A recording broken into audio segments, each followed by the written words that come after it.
کتنی محنت سے، کتنی کوشش اور کاوش سے ماہ صیام میں ہم اپنے دلوں کی سیرابی کا سامنا کرتے ہیں، اور اگر عید کے دن وہیں کھڑے ہوں جہاں رمضان المبارک سے پہلے کھڑے تھے تو پھر سوچنے والی بات ہے کہ اتنی مشقت کیوں اٹھائی اگر ہم نے اس دولت کو سنبھالنا نہیں تھا۔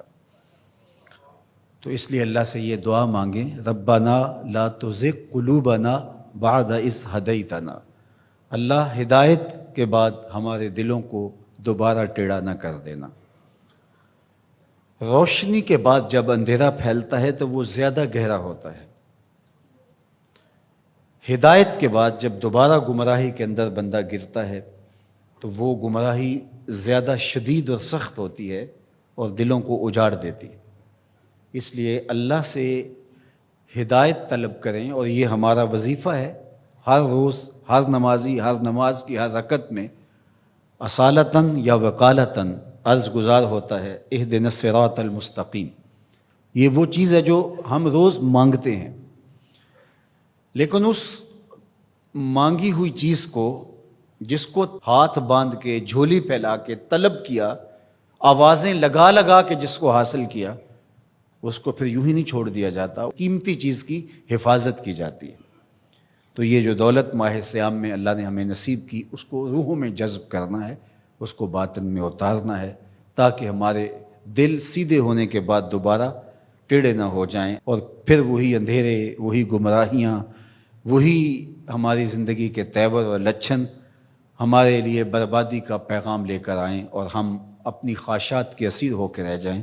دوسری بات، کتاب رحمت قرآن مجید میں اللہ تعالیٰ جل شانہ نے اہل ایمان کو ارشاد فرمایا، وَلَا تَهِنُوا وَلَا تَحْزَنُوا وَأَنْتُمُ الْأَعْلَوْنَ إِن كُنتُم مُؤْمِنِينَ، کمزوری نہ دکھانا اور خوف نہ کھانا، غم نہ کرنا، تم ہی سر بلند ہو، عزتوں کا تاج تمہارے ہی سر پہ رکھیں گے، شرط ہے کہ تم مومن بن کے رہو۔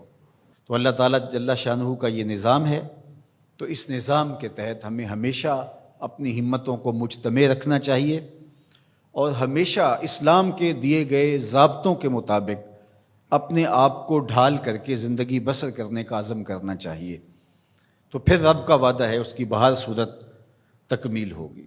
تو آج ہم دنیا کے اوپر جو ذلت و رسوائی، پستی اور ذبحالی کا شکار ہیں، تو اس کا سبب یہ ہے کہ ہم نے اللہ کے ساتھ کیے گئے وعدے کی تکمیل نہیں کی، اور آج وہی امت جو 313 ہو کے کفر کے مقابلے میں کھڑی ہو گئی تھی، اور فاقہ مستوں نے 10 اونٹ روز ذبح کر کے کھانے والے شکم پرستوں کے پڑخچے اڑا کے رکھ دیے تھے، اور عزیمت کی انوکھی داستان رقم کی تھی کہ میرے رب نے بھی اس دن کو یوم فرقان کہہ کے پکارا تھا۔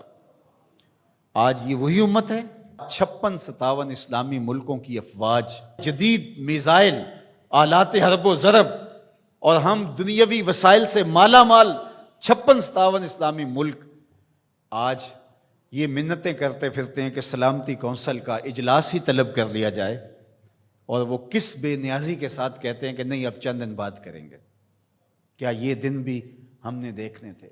عجیب بے بسی کی صورت ہے۔ اللہ اس امت کو کھویا ہوا وقار عطا کرے، اور یہ ہمیں سزا مل رہی ہے جو ہم نے حضور کو دکھ دیا۔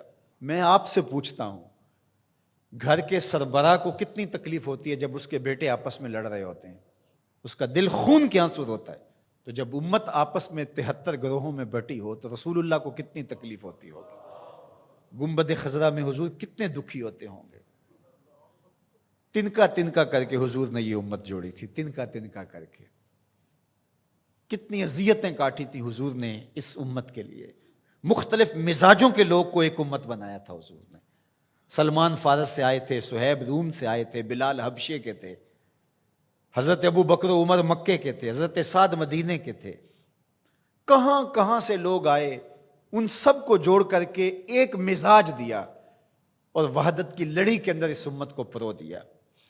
یہ امت واحدہ بنی، سب کا درد سانجھا ہو گیا۔ تو کتنی حضور کو ہم نے اذیت پہنچائی، 73 گروہوں میں بٹ کر کے، 57 ٹکڑیوں میں تقسیم ہو کر کے۔ اس لیے ہمیں ایک تو پختگی کے ساتھ دین کے بتائے ہوئے اصولوں پر کاربند ہونا پڑے گا، اور دوسرا ہمیں حقیقی معنی کے اندر امت واحدہ کے تصور کو اجاگر کرنا ہوگا، پھر انشاءاللہ راستے ملیں گے۔ اللہ اپنے بندوں کو کبھی بھی تنہا نہیں چھوڑے گا۔ باقی رہی بات القدس کی آزادی کی اور کشمیر کی آزادی کی، یہ سزائیں ہمیں دیکھنا پڑ رہی ہیں کہ ہم اپنی آنکھوں سے یہ اذیتیں دیکھ رہے ہیں، لیکن یہ امت مسلمہ کا مقسوم ہے کہ قدس کے اوپر بھی جھنڈا میرے حضور کا ہوگا اور سری نگر میں بھی جھنڈا میرے حضور کا ہوگا۔ کائنات کی ایک چھت بھی ایسی نہیں ہوگی جس چھت پہ میرے حضور کے نام کا جھنڈا نہیں ہوگا۔ انشاءاللہ وہ وقت آنے والا ہے، ہم اگر یہ کام نہیں کر سکے تو ہماری نسلیں کریں گے، اور اپنی نسلوں کو تیار کرو اس ساکر امام مہدی کے ساتھ کھڑا ہونے کے لیے، ان کے دل میں یہ جذبہ پیدا کرو۔